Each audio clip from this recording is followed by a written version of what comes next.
Welcome back to The Bible is Art. In this video, we're going to talk about Dana White hitting his wife and the parody, the copy of confession that the world has constructed. Dana White, the head of the UFC, got caught hitting his wife. Someone recorded it on their camera, and then he went on to TMZ to talk about it, to confess about it. Now, this has a similar pattern to stuff I've seen over the past couple of years, especially with the racial stuff that has been going on, and that is that in this public eye, there's a sort of parody of confession that goes along, but it's confused. First, it looks like confession. So someone will do something bad, and then they'll have to make their rounds on podcasts and The View and these public forums. And while they're there, they'll have to do things that we sort of traditionally associate with confession. That is, they have to describe what happened. They'll have to say why they did it. And then they'll have to offer some sort of like remorse, right? They'll have to communicate how bad they feel about it. But the interesting thing about all of this is that it's a parody. That is, the Christian faith for the longest time has a structure for confession. That is, this is an architectural feature of the Christian worldview and life. That is, if you're a Christian, you are regularly analyzing and going through the rituals, the practices of confession. And whenever you have a copy, a parody of the real thing, it's always malformed. And it's malformed in at least three different ways. First, with the nature of the act, the sin itself.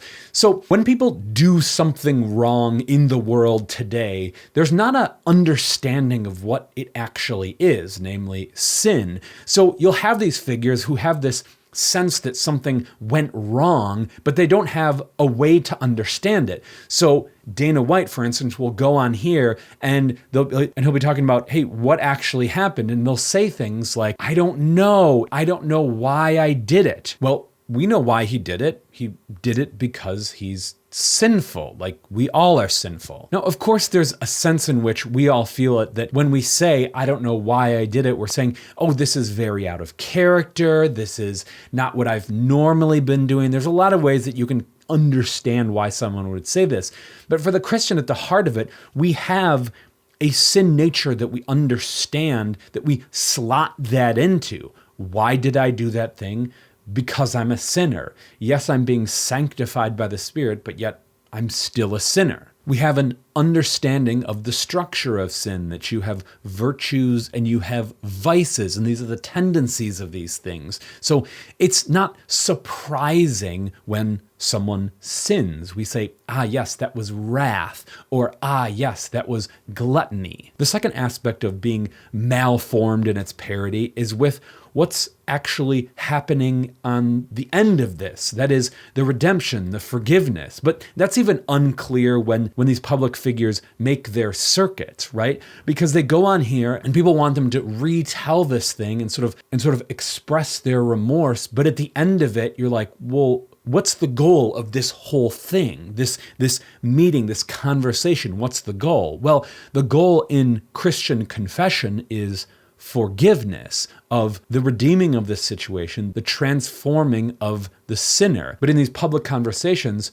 there's nothing like that. It's just as if the public needs to realize that they're remorseful enough, then we're like, I guess they're okay. But there's no forgiveness. There's no hugging and kissing. There's no an I forgive you at the end of it. You are forgiven and you can move on. There's just this sort of vague sense of maybe they're okay, maybe they're not, depends on each person. There's no objectivity to the end, the goal of this conversation, like there is in Christian confession. The third aspect is the context. Now, for Christian confession, you confess to God first, then you confess to the person whom you sinned against, and in some traditions, you confess to your pastor or your priest. All of these are small, private meetings. Now, sometimes there's reason to publicize sins, but the normal structure of confession is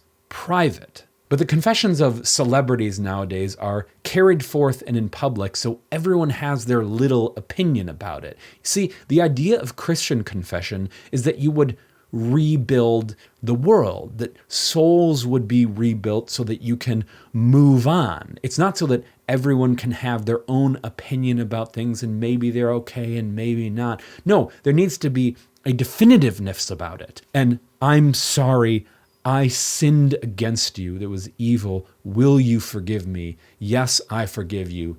And God forgives you. Part of the reason for the structure of privateness is that you wouldn't inculcate gossip, which is essentially just poisoning the waters. And so it moves out into all of these tributaries. No, you want to be building up the body of the church, the body of the culture, and you don't want all of these tributaries of sin going out into the world. Thanks so much for checking out the video this week. I really do appreciate it.